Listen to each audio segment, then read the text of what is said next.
আসসালামু আলাইকুম। কি অবস্থা সবার? এই ঠান্ডার মধ্যে দুপুরে যদি গরম ভাত, লেবু, এক টুকরো কাঁচামরিচ আর সাথে যদি চিংড়ির ঝোল বড়া থাকে তাহলে কেমন হয় বলুন তো? তো আজকে আমি বানিয়েছিলাম বরিশালের ঐতিহ্যবাহী চিংড়ির ঝোল বড়া। তো চলুন আপনাদের সাথেও শেয়ার করি। আমি প্রথমেই চিংড়ি মাছটাকে বেছে ভালো করে ধুয়ে নিয়েছি। এখন খোসা ছাড়িয়েও নিতে পারেন অথবা নাও ছাড়াতে পারেন। যেহেতু চিংড়ি মাছ ছোট, খোসা ছাড়াতে হবে না। এ অবস্থায় একটু ঝাঁঝরির মধ্যে রেখে পুরো পানিটাকে ভালো করে ঝরিয়ে নেবেন। এরপরে আমি এটাকে শিলপাটায় খুব ভালো করে বেটে নিব। যেহেতু আজকে নারকেল দিয়ে রান্না করব, তাই আমি নারকেল বের করেছি। নারকেলটা আমি রেখেছিলাম ডিপ ফ্রিজে সংরক্ষণ করে রেখেছিলাম। এরকম রাখলে অনেক দিন ভালো থাকে, নারকেল একদম টাটকা লাগে। তো আমি এখান থেকে হাফ নারকেল ব্যবহার করব। এরপরে আমি দুইটাই ভালো করে শিলপাটায় খুব মিহি করে বেটে নিব। নারকেল এবং চিংড়ি মাছ দুইটাই খুব মিহি করে বাটার চেষ্টা করবেন, না হলে কিন্তু মজা লাগবে না। দেখুন আমি চিংড়িটা একদম শুকনো করে বেটে নিয়েছি, যেন কোনো রকম কোনো পানি না থাকে বা পানি অ্যাড করেও বাটবেন না, তাহলে কিন্তু পাতলা হয়ে যাবে, বড়া হবে না। আর নারকেলটাকে একদম মিহি করে বেটে নিয়েছি। অবশ্যই নারকেলটাকে মিহি করে বেটে নেবেন, না হলে কিন্তু খেতে ভালো লাগবে না। আর যদি কেউ বেটে না নিতে পারেন তাহলে অবশ্যই নারকেলের দুধটা ব্যবহার করবেন। এরপরে আমি এই বাটা চিংড়ি মাছের মধ্যে কিছুটা লবণ দিয়ে দিচ্ছি পরিমাণ মতো, খুব বেশি দিতে যাবেন না। আর হালকা একটু হলুদ দিয়ে দিচ্ছি এবং সাথে দিয়ে দিচ্ছি একটু মরিচের গুঁড়া, অল্প একটু দিবেন, এখানে খুব বেশি অ্যাড করার দরকার নেই। আর হচ্ছে অল্প একটু ভাজা জিরার গুঁড়া দিয়ে দিবেন। দিয়ে তারপরে খুব সুন্দরভাবে এটাকে ম্যারিনেট করে সাইডে রেখে দিবেন। খুব ভালো করে মাখবেন যেন সম্পূর্ণ মশলাটা সম্পূর্ণ মাছের মধ্যে যায়। আর এটা ম্যারিনেট করে কিছুক্ষণ রেখে দিলে মশলাটা একদম পুরো মাছের মধ্যে ঢুকবে আর খেতে খুবই মজা লাগবে। তো আমি এভাবেই সাইড করে একটা ঢাকনা দিয়ে ঢেকে রেখে দিয়েছিলাম। চলুন রান্নার প্রসেসে চলে যাই। চুলায় একটি প্যান বসিয়ে দিয়েছিলাম, এরপরে পরিমাণ মতো তেল দিলাম। আপনারা অবশ্যই পরিমাণ মতো দিবেন, খুব বেশি দিতে যাবেন না, তাহলে কিন্তু তেল কাটা লাগবে। আর দিয়ে দিলাম একটু পেঁয়াজ কুচি। আমি আজকে এখানে 2 রকমের পেঁয়াজ ব্যবহার করব, কুচি পেঁয়াজ এবং বাটা পেঁয়াজ দুইটাই ব্যবহার করব। তো এই পেঁয়াজ কুচিটাকে হালকা একটু ভেজে নেবেন, না হলে আবার কাঁচা পেঁয়াজের একটা গন্ধ আসতে পারে। যখন একটু হালকা ভাজা হয়ে যাবে এরপরে আপনি বাটা পেঁয়াজটা ব্যবহার করবেন। এখানে খুব বেশি দেওয়ার দরকার নেই, যেহেতু কাটা পেঁয়াজ দিয়েছেন তাহলে সামান্য পরিমাণে একটু বাটা পেঁয়াজ দেবেন। আপনাদের কি পরিমাণ কোয়ান্টিটি অনুযায়ী বুঝে তারপরে পেঁয়াজটা ব্যবহার করবেন। তো এটাও ভাজা হয়ে গেছে, তারপরে আমি দিয়ে দিচ্ছি অল্প একটু রসুন এবং অল্প একটু আদা। তো আপনারা চাইলে এটা স্কিপও করতে পারেন, তবে দিলে টেস্টটা অনেক ভালো আসে। দেখেন সামান্য পরিমাণ একটু আদা ব্যবহার করেছি।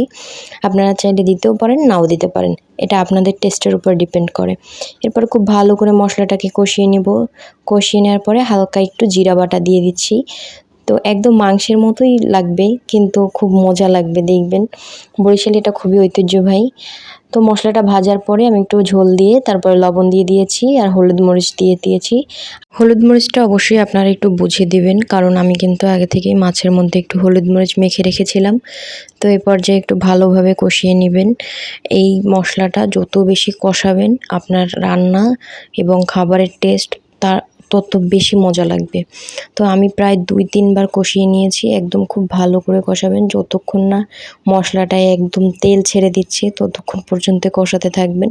আমি খুব ভালো করে একদম কষিয়ে নিয়েছি, একদম ইচ্ছা মতো। এরপরে হালকা একটু গরম মশলা মানে একটু দারুচিনি আর হচ্ছে একটু তেজপাতা দিয়ে দিচ্ছি। এরপর আবার একটু মশলাটা কষাবেন। যত বেশি কষাবেন আপনার রান্না তত বেশি মজা লাগবে। এই রান্না কষানোর উপরেই মজা লাগে। তো এটা বরিশালের খুবই বিখ্যাত একটা রান্না। আমাদের নানি দাদিদের আমলে এই রান্নাটা একটু বেশিই হতো। আমার নানু বেশ ভালোই রান্না করতো আর খুব মজা লাগতো। তো এই পর্যায়ে কষানোর পরে আমি নারকেল বাটাটা দিয়ে দিয়েছি। এখন আপনি আবার একটু বেশি করে কষাবেন। নারকেলটা যেন একদম মিশে যায় আর হচ্ছে নারকেলটার যেন বাজে কোনো গন্ধ না আসে। তো সেরকম একটু খেয়াল রাখবেন। যেহেতু নারকেলটা ডিপ ফ্রিজে ছিল তাই আমি একটু ভালোভাবেই কষিয়ে নিচ্ছি। যদিও কোনো সমস্যা হয়নি, তাও রিস্ক নেওয়ার দরকার নেই। একদম ফ্রেশই ছিল নারকেল। তারপরেও আপনারা একটু ভালোভাবে কষিয়ে নেবেন, কারণ মশলা যত বেশি কষাবেন তত রান্না মজা হবে। আমি আগে থেকেই বলেছি। দেখেন মশলাটা কত সুন্দর একটা পর্যায়ে চলে আসছে। আমি নারকেল দেওয়ার পরেও 2 বার কষিয়ে নিয়েছি। এরপরে একদম যখন শুকনো হয়ে যাবে তারপরে আপনারা পরিমাণ মতো ঝোল দিবেন। যেহেতু ঝোলের বড়া একটু বেশি করেই ঝোলটা দিবেন। এই পর্যায়ে একদম ঝোলটাকে একটু রান্না করবেন। প্রায় 5 থেকে 10 মিনিটের মতো একদম ভালো করে ঝোলটাকে একটু রান্না করে নেবেন। তাহলে দেখবেন যে আপনার চিংড়ি মাছটা খেতে অনেক মজা লাগবে। তো এরপরে আমি একদম খুব ভালো করে এই ঝোলটাকে ফুটিয়ে একদম রান্না করে নিয়েছি। এ পর্যায়ে আমি চিংড়ি মাছগুলো দিয়ে দিয়েছি ছোট, ছোট বড়ার মতো করে। তো আমি ওই ভিডিওটা নিতে পারিনি। তো দেখেন প্রথমে দেওয়ার অবস্থায় ডুবে যাচ্ছিল। এরপরে দেখেন একদম লাস্টের দিকে এসে একদম সবগুলো ভেসে উঠেছে, মানে আপনার রান্না হয়ে গেছে। এ পর্যায়ে আপনি হালকা করে খুন্তি দিয়ে একটু বড়াগুলোকে হালকা, হালকা করে উল্টে দিতে পারেন। তো আমার রান্না প্রায় শেষ, যেহেতু ঝোলের বড়া, ঝোল বেশিই রাখতে হবে, এটাই স্বাভাবিক। তো আমি এ পর্যায়ে চুলাটাকে অফ করে দিব। দেখেন একদম সুন্দর হয়ে গিয়েছে। আমার রান্না কিন্তু কমপ্লিট। আপনারা খেয়ে দেখবেন। অনেকের কাছে দেখতে ভালো লাগবে না বা খেতেও ভালো লাগবে না, কিন্তু খেয়ে দেখবেন একবার রান্না করে, একদম মাংসের মতো লাগবে আর খুবই মজা লাগবে। বিশ্বাস করেন। তো আজকে এই পর্যন্তই। আল্লাহ হাফেজ। ভালো থাকবেন।